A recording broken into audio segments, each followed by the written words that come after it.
Well, hello again, everyone. I'm Jeremy Jones, and welcome to another episode of the Coach's Corner.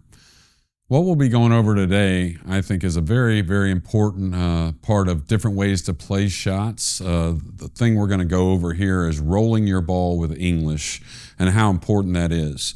And not only important because it's essential in some extreme situations, which I'll explain here shortly, but once you get used to kind of shooting a lot of shots like this, you'll tend to want to use this variation probably 4 to 5 times a game. It's something that I've relied on tremendously, especially when pressure is at its highest. So I'm first going to explain what I talked about when I said extreme situations. So we want to learn to be able to roll our ball with English in 2 situations, those both being extreme. We'll look at the one ball here. And the one ball doesn't have a lot of distance from the cue ball to the one, but it's an extreme angle. So when we talk about extremes, we're going to talk about either the angle of the shot or if we have extreme distance on the shot. That's where it's really key to be able to roll your ball with English. So I'm going to demonstrate here. And what we're trying to do is ignore the 3 ball. We're not playing position on the 3. That's a shot here we'll shoot in a few minutes. But we want to come with the cue ball close to this rail up near the side pocket.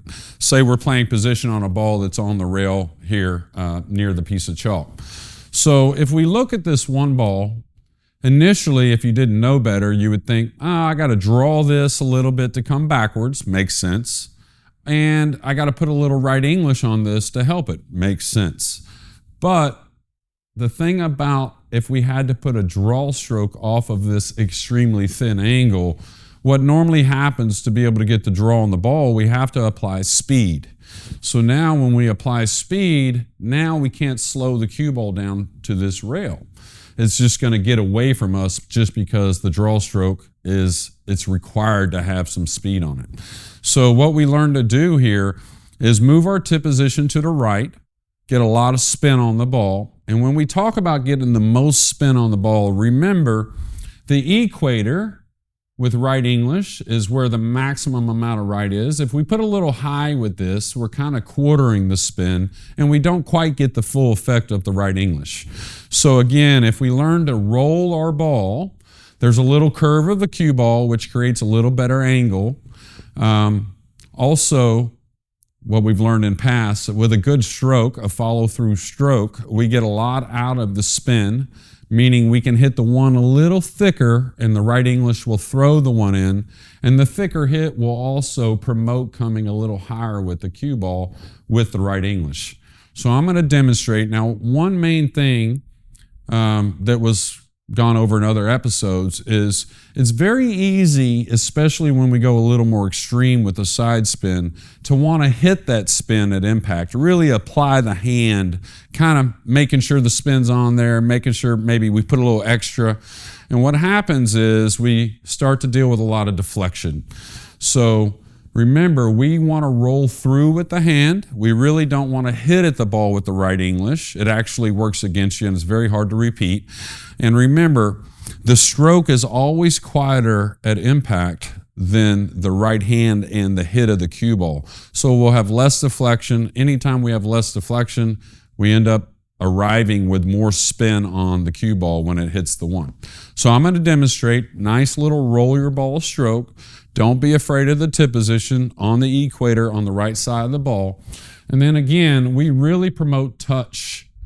And it's a necessary type of way to be able to shoot the ball whenever we have extreme situations.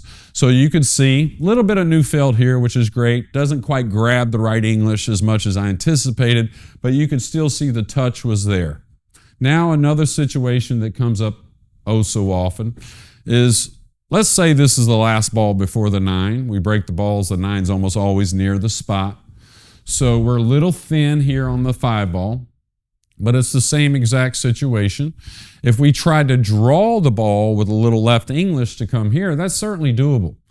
but very hard to maintain the speed of the cue ball once we draw the cue ball. It'll usually get away from us and actually promotes a lot of misses with the 5. So again, we'll set up with a nice angle, get into our stance like we've learned before.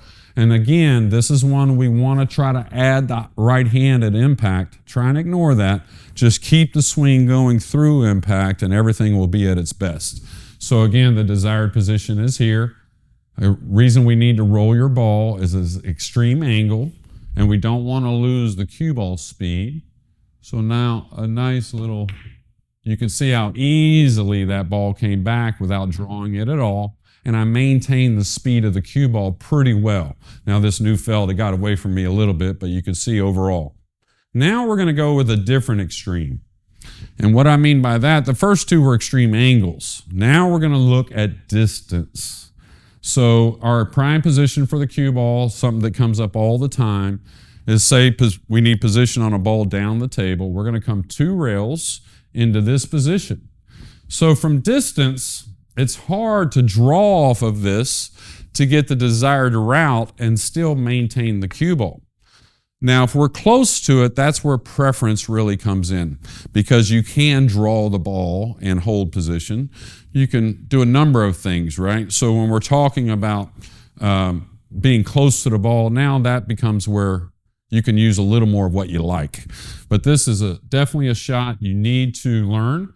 We're trying to come into this position with the cue ball with a nice speed. Just kind of coast into position.